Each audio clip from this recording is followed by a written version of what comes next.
तो अब हम समझेंगे यूज स्टेट को कि हम रिएक्ट जेएस के अंदर यूज स्टेट का इस्तेमाल किस तरह से कर सकते हैं।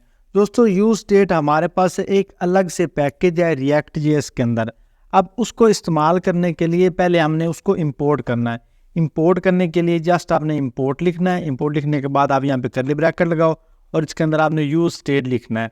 ऑटोमेटिकली आपके पास सजेशन आ जाएगी, आपने इंटर कर देना है तो आपके पास आ जाएगा import use state from react.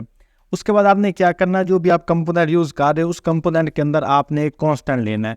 Constant के अंदर आपने एज अ एरे लेना है और इस एरे के अंदर आपने दो वैल्यूज़ पास करनी है। एक आपकी होगी फर्स्ट वैल्यू जिस तरह से ये काउंट हो गया, और सेकंड आपकी वैल्यू होगी सेट काउंट जो आपकी अपडेटेड वैल्यू होगी। अब देखो अगर मैं यहाँ पे लगा देता हूँ नॉर्मली काउंट, तो ये मैं यहाँ पे लिखूँगा यूज स्टेट और इसकी मैं वैल्यू कर देता हूँ 0।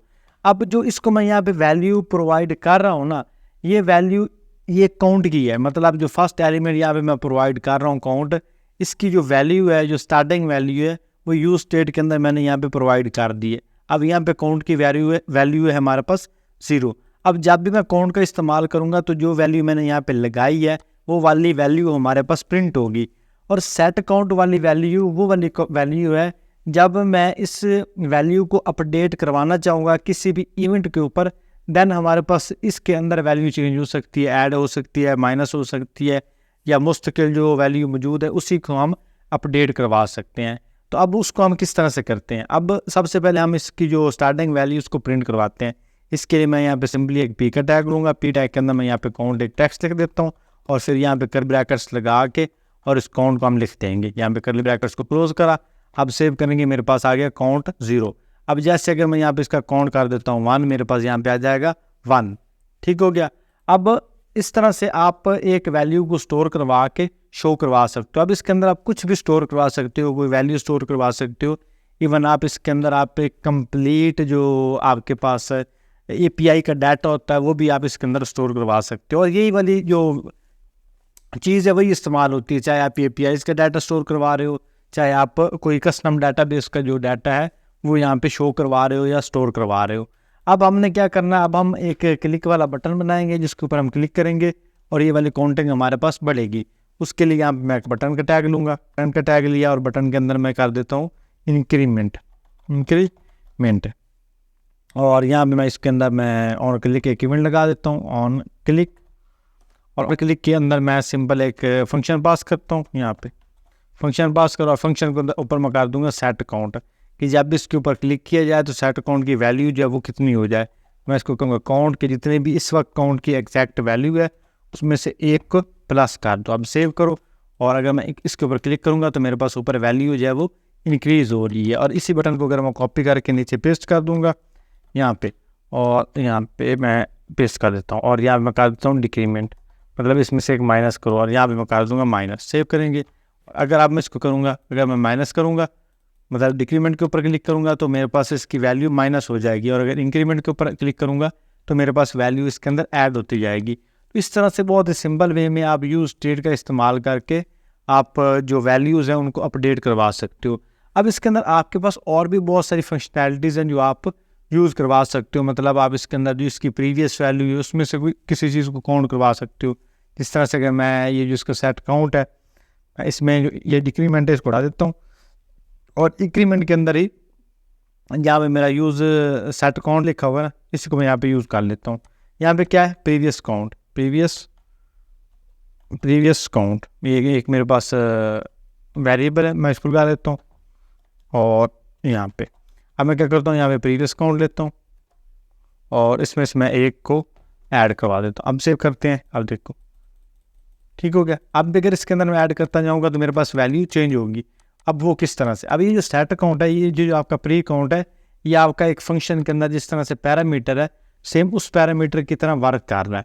और मैं अब क्या कर रहा हूँ कि इस पैरामीटर को अभी सेट अकाउंट की जो स्टार्टिंग वाली वैल्यू है वो इसी की इक्वल है, मतलब इसको मैं एक स्टार्टिंग वाली वैल्यू प्रोवाइड कर रहा हूँ।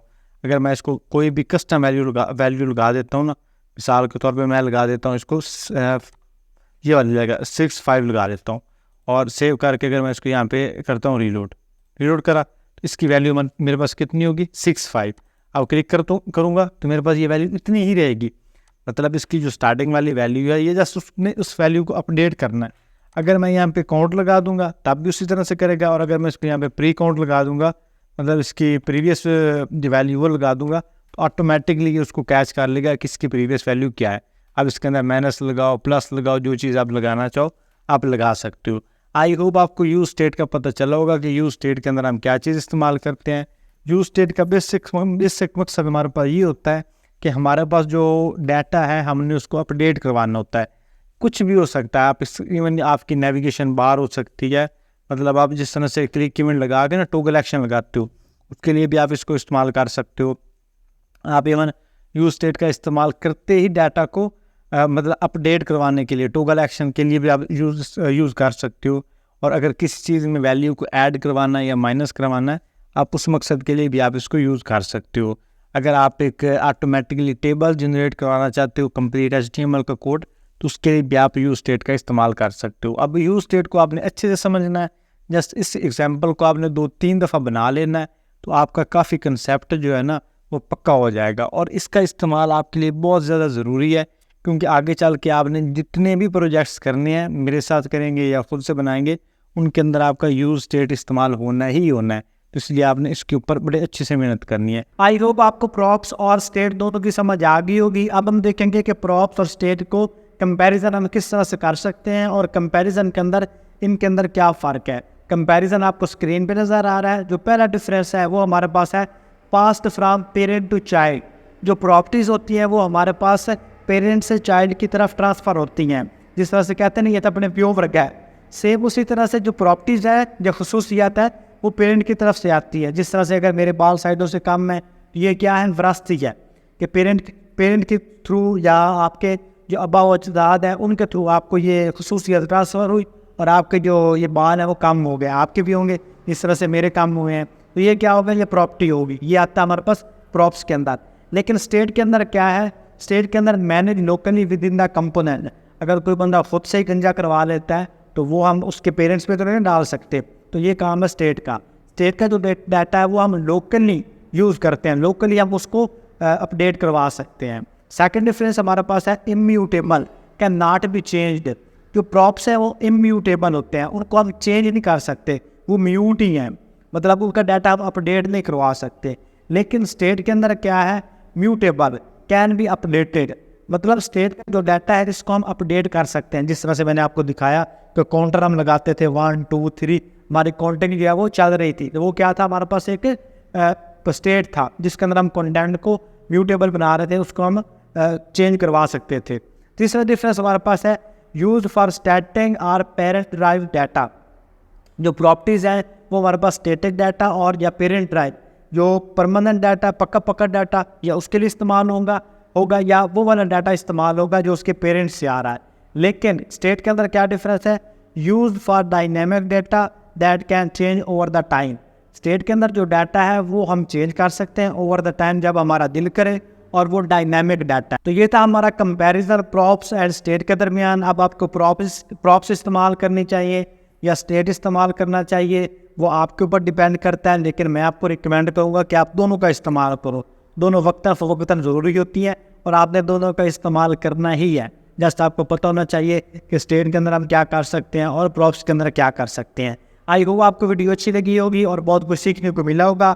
अगर आपको वीडियो अच्छी लगी और लेक्चर पसंद आया और कुछ सीखने को मिला तो वीडियो को लाइक करें, नीचे कमेंट करके मुझे ज़रूर बताएं, और अगर आपका कोई भी सवाल है तो वो भी आप नीचे कमेंट सेक्शन में पूछ सकते हैं। इंशाल्लाह मिलते हैं डे 4 के अंदर, तब तक के लिए अल्लाह हाफ़िज़।